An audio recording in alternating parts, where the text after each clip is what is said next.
नमस्कार, मैं हूं मनोज वर्मा और आप देख रहे हैं अनादि टीवी का खास कार्यक्रम सत्ता का फाइनल। कोरोना के कारण प्रदेश की भाजपा सरकार और संगठन के मुखिया अपने कई सिपाह सलार सहित क्वारंटाइन हो गए हैं और कांग्रेस के नेता भी मैदान की बजाय सोशल मीडिया के सहारे अपना कैंपेन आगे बढ़ा रहे हैं। अब कांग्रेस ने ट्विटर का सहारा लिया है और जनता से अपील की है कि लोकतंत्र को बचाओ, बिकाऊ जो हैं उनको हराओ। ये पहला मौका नहीं है जब कांग्रेस ने हाथ छोड़कर कमल थामने वालों के लिए इस भाषा का प्रयोग किया है, लेकिन इन सब के बीच उसके अपने झगड़े थमते दिखाई नहीं दे रहे हैं। पार्टी राग बिकाऊ गा रही है और उनके विधायक लक्ष्मण सिंह राग बाबा छिड़े हुए हैं। साथ उन्होंने भाजपा का भी मिल रहा है। इधर नेताओं की मनमानी के चलते कमलनाथ में संगठन में नई नियुक्तियों पर फिलहाल रोक लगा दी है। कांग्रेस ने पिछले दिनों ही ग्वालियर से एक नया अभियान शुरू किया था। उन्होंने मास्क लॉन्च किया था, बिकाऊ नहीं टिकाऊ चाहिए।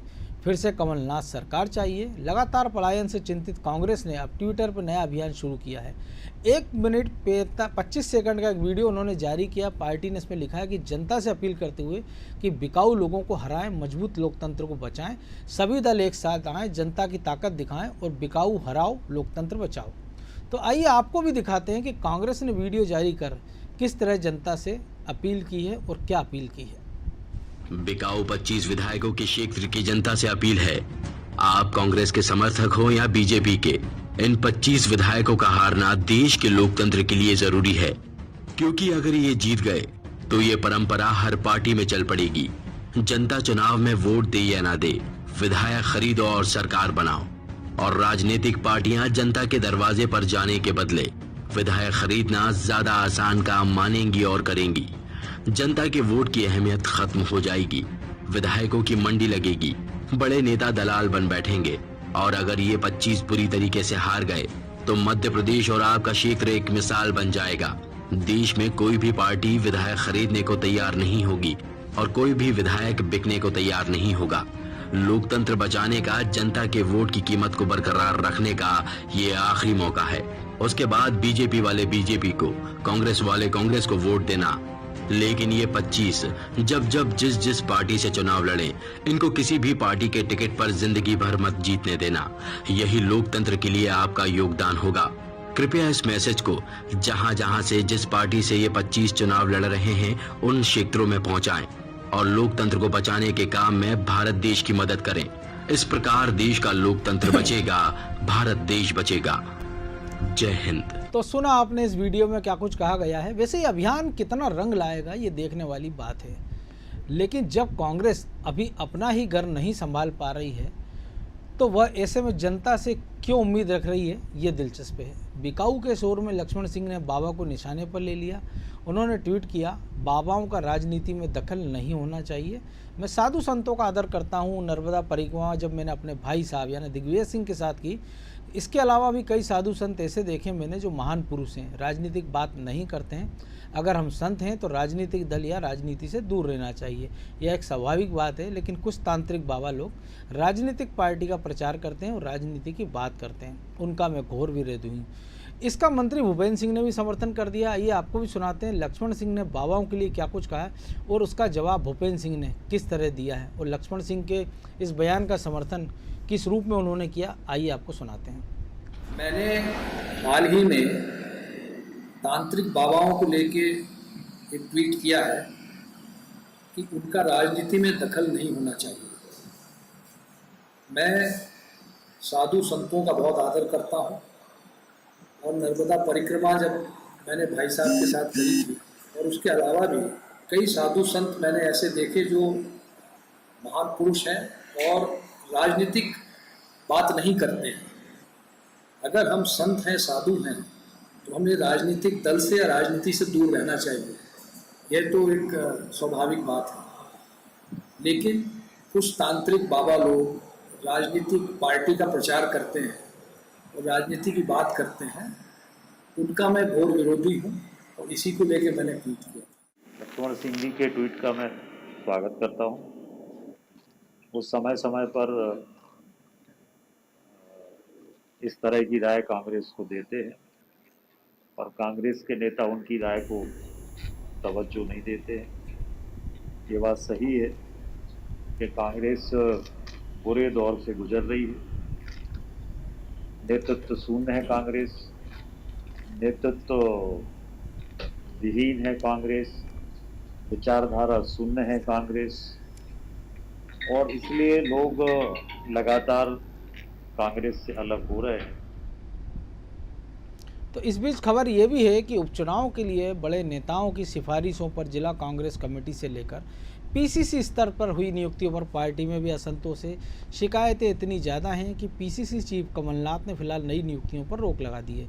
शिकायत ये भी है कि इन नियुक्तियों में स्थानीय नेताओं कार्यकर्ताओं की तरीज न देकर बड़े नेताओं की पसंद थोप दी गई है। संगठन में नियुक्ति के बाद कांग्रेस में शिकायतों का दौर शुरू हो गया है। सबसे ज़्यादा शिकायतें ग्वालियर और चंबल इलाके से आ रही हैं। नेताओं की सिफारिशों पर उनके समर्थकों को पार्टी में पद देने से स्थानीय नेता नाराज हो गए हैं। पूरा मामला पीसीसी चीफ कमलनाथ तक जा पहुंचा। ग्वालियर चंबल के कार्यकर्ताओं ने जिला इकाइयों से लेकर प्रदेश कांग्रेस तक में हो रही नियुक्तियों को लेकर कमलनाथ को शिकायतें भेजी हैं। इस पूरे मुद्दे पर अनादि टीवी के पॉलिटिकल एडिटर ललित उपमन्यु क्या प्रतिक्रिया दे रहे हैं, जरा उनको भी सुन लेते हैं। ये बिकाऊ टिकाऊ का जो नारा है ये मुझे लगता है कि नारा कम है और जुमलेबाजी ज़्यादा है, क्योंकि एक तो आप उस चीज़ को इस्टेब्लिश नहीं कर पा रहे हो। ये सिर्फ आप एक अनुमानित बातें हैं जो कि भाई बिक गए हैं तो ठीक है, राजनीति में आरोप प्रत्यारोप चलते हैं और जब स्थापित हो जाते हैं इस तरह के आरोप तो वो उसका बड़ा परिणाम आता है, लेकिन अभी आप स्थापित नहीं कर पा रहे हो। दूसरा ये बात है कि आप जो नारा लगा रहे हो तो आप खुद भी तकरीबन उसी राह पे हो, तो ये एक जुमलेबाजी है। और फिर ये सवाल तो कांग्रेस के गले ज़्यादा पड़ेगा, क्योंकि पब्लिक ने अगर ये पूछ लिया, मान लीजिए कि अगर आपको अपने इन 22-25 साथियों के राजनीतिक चरित्र पे संदेह था तो आपने इन्हें टिकट ही क्यों दिया, और अब जब ये आपके हाथ से फिसल गए हैं तो ये आपको बिकाऊ लग रहे हैं। जैसा कि ज्योतिरादित्य सिंधिया के मामले में हुआ था कि जब तक वो 20 साल तक कांग्रेस के लिए चंबल ग्वालियर संभाग में किला लड़ाते रहे, जिताते रहे, इस बार भी सरकार बनाने में उनका बहुत बड़ा हाथ था। 20-22 कैंडिडेट वो अपने बूथे पे जिता के लाए थे ग्वालियर चंबल संभाग में, तब तक तो वो महाराज थे। लेकिन जैसे ही उन्होंने बीजेपी ज्वाइन की तो लक्ष्मीबाई के घोड़े दौड़ने लगे कांग्रेस की ज़ुबान पे।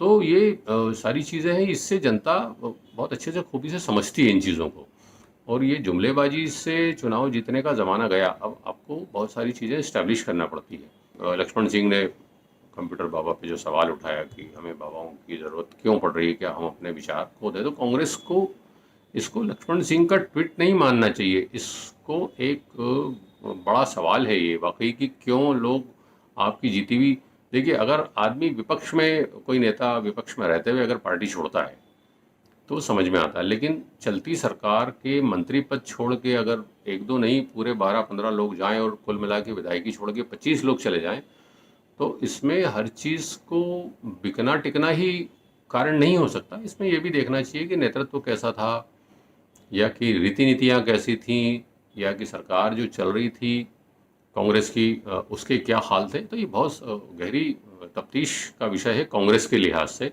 बजाय इसके कि बिकाऊ टिकाऊ का जुमला आप उछाल के और चुनाव जीतने की कल्पना करें। हाँ, वो सारे अपने केवल कांग्रेसियों को ही मैदान में रखती, भाजपा के किसी भी असंतुष्ट से कोई उम्मीद नहीं पालती। तो एक बार समझा जा सकता है कि कांग्रेस सिद्धांतों पर अडिग है और उसके पास अधिकार है बीजेपी से सवाल करने का कि आप खरीद के क्यों ले गए। खरीदे नहीं खरीदे वो इस्टेब्लिश करने वाली बात है, वो बात की कहानी। तो कुल मिलाकर इतना ही कह सकते हैं कि कांग्रेस ने एक मोर्चा खोल दिया है और खुद कांग्रेस में ऐसे कई मोर्चे खुलते जा रहे हैं। ऐसे में कमलनाथ अपने नेताओं से निपटेंगे या भाजपा से, यह देखना दिलचस्प होगा। तो इस मुद्दे पर और अधिक चर्चा के लिए हमारे साथ स्टूडियो से जुड़ गए हमारे एडिटर इन चीफ प्रकाश भटनागर। प्रकाश जी, बहुत सीधा सा सवाल कि कांग्रेस लोकतंत्र की दुहाई दे रही है, अपने ट्विटर हैंडल से कह रही है कि लोकतंत्र को बचाइए, बिकाऊ टिकाऊ को हराइए, और इसके साथ ही जो उसके अंदर से लोकतांत्रिक आवाज़ें उठ रही हैं उस पर उनकी कोई चिंता नहीं है। उन्हीं के नेता कह रहे हैं कि कुछ खास नेताओं के इशारों पर नियुक्तियां की जा रही, उस पर उनका ध्यान नहीं है। ये बात हो रही है कि नियुक्तियों पर रोक लगा दी गई है, लेकिन ये रोक कब तक चलेगी, क्या इसका कोई स्थायी निदान निकलेगा, ये तमाम सारे सवाल हैं। इसको लेकर कांग्रेस कुछ नहीं कह रही है, लेकिन वो ट्विटर हैंडल पर जाती है, एक वॉइस ओवर के साथ एक मैसेज देने की कोशिश करती है और उसमें भी वो बीजेपी का नाम नहीं लेती। वो कहती है कि पार्टी से जो बिकाऊ लोग लड़ रहे हैं उनको हरा दिए, वो जिस पार्टी से लड़ें उनको हरा दीजिए, और बाद में अगर आपको जिसको जिताना हो, बीजेपी को या कांग्रेस को, तो यानी ऐसा लग रहा है कि केवल और केवल वो चाहते हैं कि ये 25 लोग हार जाएं, कांग्रेस जीते ना जीते, भाजपा हारे ना हारे। और मज़ेदार बात ये है मनोज कि जी। वो चाहते हैं कि जो भारतीय जनता पार्टी के जो पिछले लोग चुनाव हार गए थे वो आके कांग्रेस से चुनाव लड़ लें। बिल्कुल। उनकी कोशिश ये है कि उनके पास उम्मीदवार नहीं है जीतने लायक, तो वो सब बटोरा बटोरी कर रहे हैं वो खुद भी। अब मान लीजिए KL अग्रवाल का उदाहरण है ही सही, प्रेमचंद गुड्डू भी अभी बीजेपी से ही आए, राकेश चौधरी भी बीजेपी से आए, फूल सिंह बरैया। फूल सिंह बरैया बहुजन समाज पार्टी से आए हैं। तो मुझे लगता है कि कांग्रेस की दिक्कत ये है कि उसके पास ना तो जीतने लायक चेहरे हैं, पार्टी चलाने का हिसाब किताब ये है कि मतलब जैसी मर्जी आती, कांग्रेस हमेशा नेताओं के इशारे पे ही चलती है। वहाँ ऑर्गेनाइजेशन का मतलब नेता है, इसलिए जो कमलनाथ के उस दौर में नियुक्तियाँ हो रही है मन मर्जी से हो रही है और फिर वहाँ पे असंतोष पैदा हो रहा है।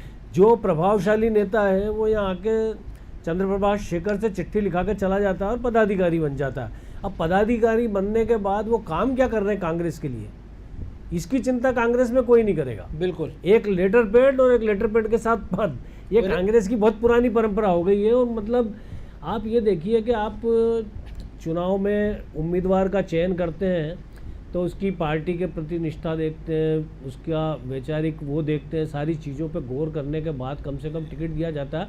और सबसे बड़ी बात जो चीज़ देखी जाती है वो ये देखी जाती है कि उम्मीदवार जीतने में सक्षम है या नहीं। बिल्कुल।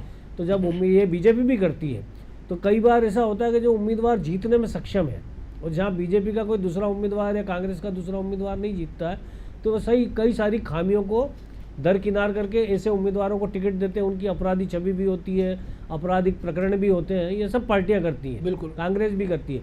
लेकिन यार इतना तो कम से कम आप ध्यान रखो कि आपका आदमी की पाला ना बदल जाए, बिल्कुल। उसकी पार्टी के प्रति कितनी वो है वो। अब चूंकि आप इसलिए नहीं कर सकते क्योंकि गोविंद राजपूत सिंधिया जी के समर्थक है, प्रभुराम चौधरी ज्योतिरादित्य सिंधिया के समर्थक है, ये कांग्रेस में पता है। सज्जन सिंह वर्मा कमलनाथ के समर्थक है, हुकुम सिंह कराड़ा कमलनाथ के समर्थक है, रामेश्वर निकुरा दिग्विजय सिंह के समर्थक है, संजय शुक्ला सुरेश पचौरी के समर्थक है। तो हर आदमी किसी न किसी का समर्थक है। कांग्रेस का समर्थक इनमें से कौन है? और संजय शुक्ला ने फिर एक झटका दे दिया आज भी कांग्रेस को, हालांकि सामने होते होते वो बदल गए, लेकिन वो कह रहे थे कि गलत पार्टी से चुनाव जीत गया हूँ। तो उनके पिताजी तो बीजेपी में ही थे। बिल्कुल। संजय शुक्ला के पिताजी तो बीजेपी में थे, वो कांग्रेस में है और पचौरी जी के समर्थक माने जाते थे। तो कांग्रेस का हाल तो बड़ा मतलब अजीब सा है। और अब उसके अंदर वो ये जो ट्विटर हैंडल पे जो कुछ भी भावनात्मक अपीलें कर रहे हैं, सवाल यही है कि आपका आचरण कैसा है। जब आप अपना आचरण आप पहले तो खुद गुड़ खाना छोड़ो और फिर दूसरे से कहो कि भैया गुड़ खाना गुलगुले छोड़ से दे। परहेज कर। हाँ, लेकिन आप खुद तो सब करना चाहते हो, दूसरे से उम्मीद कर रहे हो कि नहीं करे। फिर लोकतंत्र की हत्या, अब जिस पार्टी ने हिंदुस्तान में इमरजेंसी जैसा बहुत बड़ा वही बड़ा सवाल यही है। बड़ा वो किया था, भले भी आपने उसके लिए माफ़ी मांगी हो या कुछ भी किया हो, लेकिन आप उसको कभी मुक्त नहीं हो सकते। तो लोकतंत्र की हत्या का तो दारोमदार फिर कांग्रेस के ऊपर पहले आता है। भारतीय जनता पार्टी तो अब सत्ता में है, इसलिए आप कह सकते हो कि वो लोकतंत्र की हत्या कर रही, दल बदल करा रही, ये आज आप बोल सकते हो। लेकिन आपको नहीं लगता कि इतनी जो भावनात्मक अपील है, ठीक है आपने सब कर दिया, लेकिन कोई बड़ा लीडर अगर उसको करे, आप ट्विटर हैंडल पे गए, एक वॉइस ओवर के साथ आपने एक मैसेज छोड़ दिया, कैंपेन की कोशिश कर रहे हैं आप, लेकिन बेहतर नहीं हो कि आपको लगता है कि कमलनाथ या दिग्विजय सिंह या कांग्रेस के और बड़े नेता एक साथ, सारे चेहरे एक साथ आएँ फ्रंट पर, वो ये अपील करें, कम से कम पहले कार्यकर्ताओं से करें कि आप इनको सबक सिखाइए, इन्होंने आपका भरोसा तोड़ा है, फिर जनता के पास जाएं, क्योंकि गलती तो पहले उन्होंने की इनको टिकट देकर। देखो दो बातें मनोज, एक तो जो लोग गए हैं उनके साथ कांग्रेस के कार्यकर्ता भी चले गए, क्योंकि उन्हीं का राज था वहाँ पे भी कांग्रेस में। विधायक ही अब पदाधिकारी बनाते थे, विधायकों के कहने पे पदाधिकारी बनते थे, तो वो तो सब अभी हाल चले गए। बिल्कुल। रही बात अब जब आप नई नियुक्तियाँ कर रहे हैं तब भी आपको ये समझ में नहीं आ रहा है कि वास्तविक कार्यकर्ता कौन है। दूसरी बात जो आप पूछ रहे हो, वो सबसे बड़ा मज़ेदार बात यही है कि कांग्रेस के अंदर आप दिग्विजय सिंह या कमलनाथ या अच्छा ओरिएटर कौन है? दिग्विजय सिंह के अलावा तो अभी यार कोई नहीं। कमलनाथ तो मैं अच्छा ओरिएटर नहीं मानता, वो भाषण देते हैं, लेकिन उनके भाषण से जनता प्रभावित हो जाए ऐसा आपको लगेगा नहीं। तो जब अगर आप, और अब आपके पास समय भी नहीं है कि आप दूसरी इसमें बात मजे कि आप जाएं। भावनात्मक अपील कर रहे हो, तो जब भावनात्मक अपील तब हो जब लोगों का, जनता का उस नेता से कोई जुड़ाव हो, अटैचमेंट हो। जैसे शिवराज सिंह चौहान ने बना रखा है, मामा भाई, प्रदेश का पुजारी, जनता मेरी भगवान, प्रदेश मेरा मंदिर। बिल्कुल। है, मामा भांजे बच्चे, जो बोलने का जो तौर तरीका है, जो स्टाइल है उनका, वो लोगों को जोड़ती है उनसे।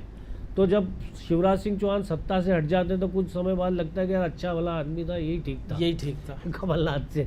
तो आप ये भावनात्मक अपील शिवराज सिंह चौहान की काम आ सकती है। बिल्कुल। और शिवराज सिंह चौहान देखो, आप सत्ता से हटने के बाद भी उतने ही सक्रिय रहे, बिल्कुल लगातार घूमते रहे। लेकिन आप कमलनाथ को देखिए, मतलब वो कोरोना पीड़ित हो गए, लेकिन जनता के बीच बीजेपी के लोग कितने सारे कोरोना से प्रभावित हो गए, लेकिन यही है कि जनता के बीच जाना, सक्रियता, कार्यकर्ताओं से मिलना, ये सारी चीज़ें बहुत ज़रूरी है। राजनीति अगर आप कर रहे हो, सार्वजनिक जीवन में आप हो, तो कोरोना से आप डर नहीं सकते।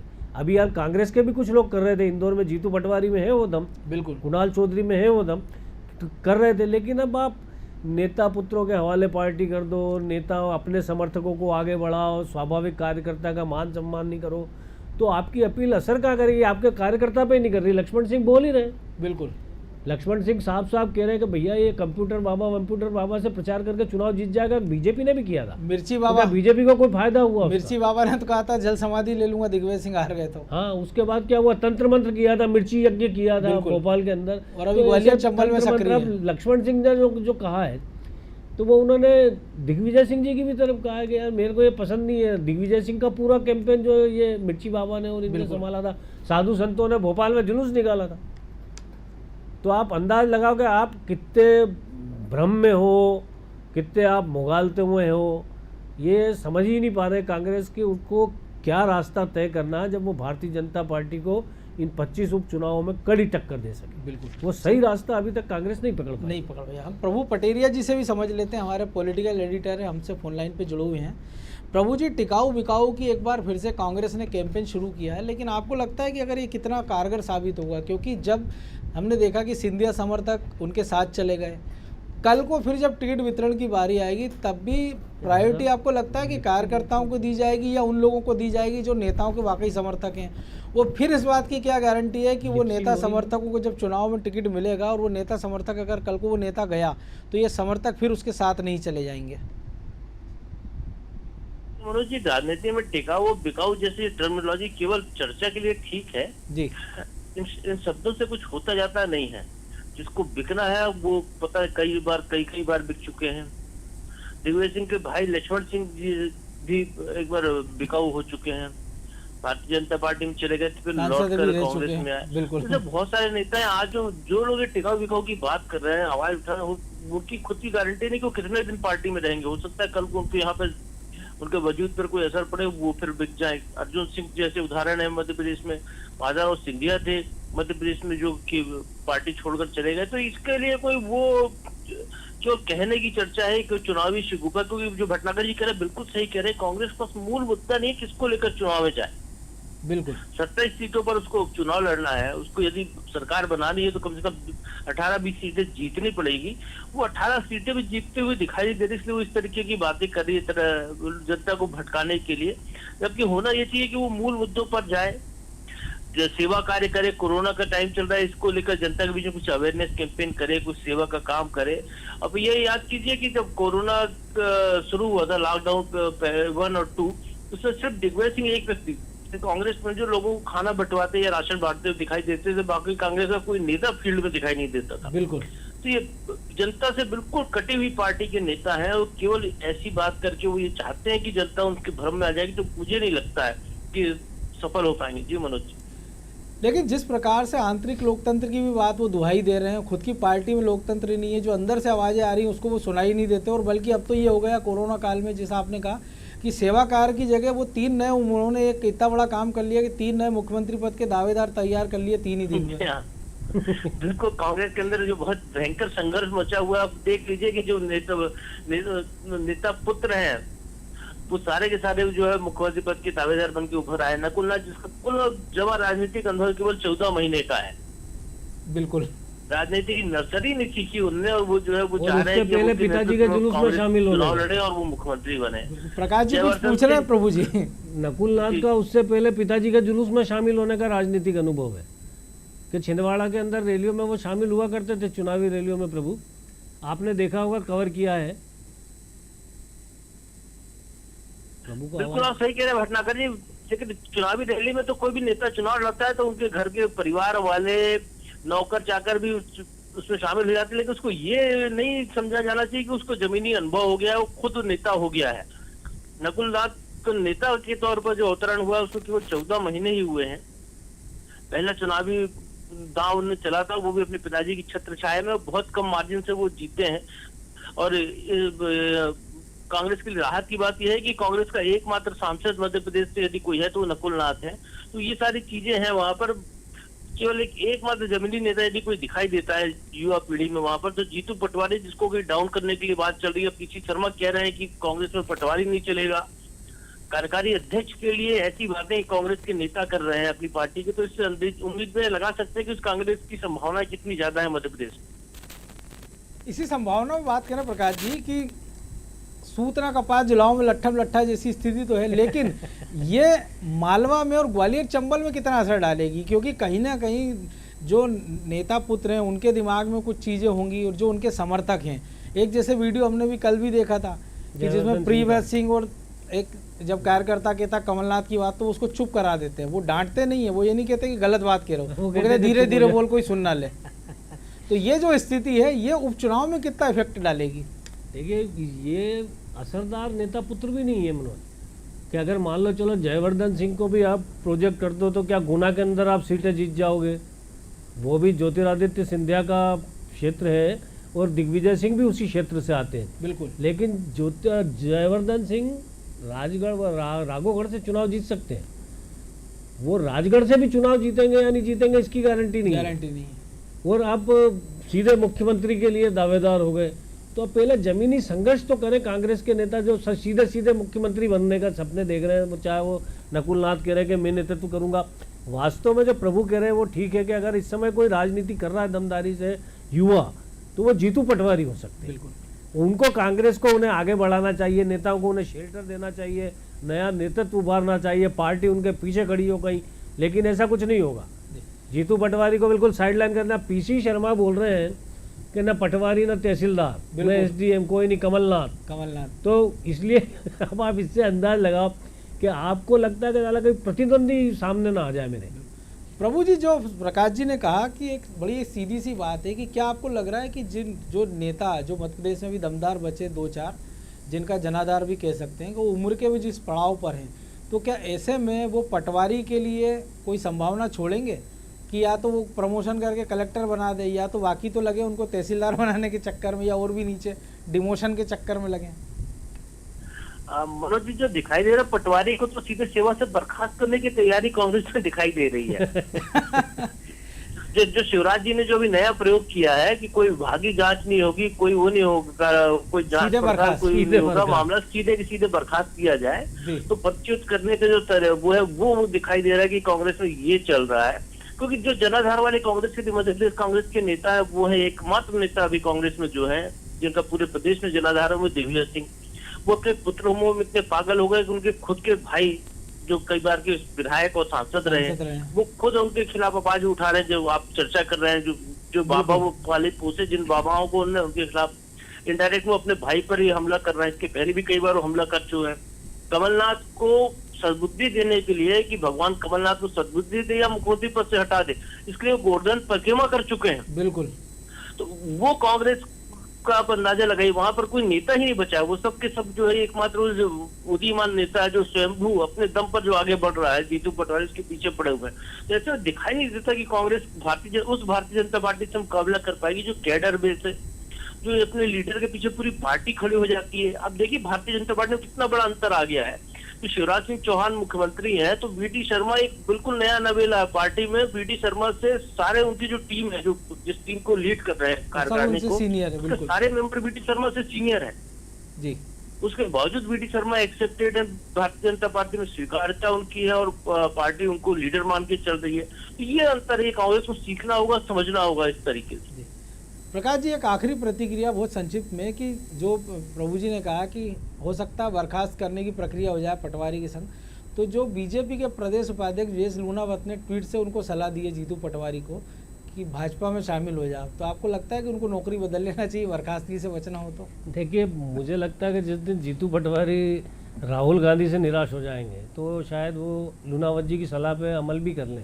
कोई बड़ी बात नहीं कि आपको कांग्रेस में सबसे ज़्यादा जो दल बदल हो रहा है उसका एक बहुत बड़ा कारण है कि सबको अपने भविष्य की चिंता है, राजनीतिक भविष्य की चिंता है। एक कोई चुनाव जिताने वाला नेता नहीं है आपके पास, चुनाव जिताने वाला संगठन नहीं है आपके पास, किसी को आप नेता मानते नहीं हो अपने अलावा, तो फिर आखिरकार कांग्रेस सर्वाइव कैसे करेगी?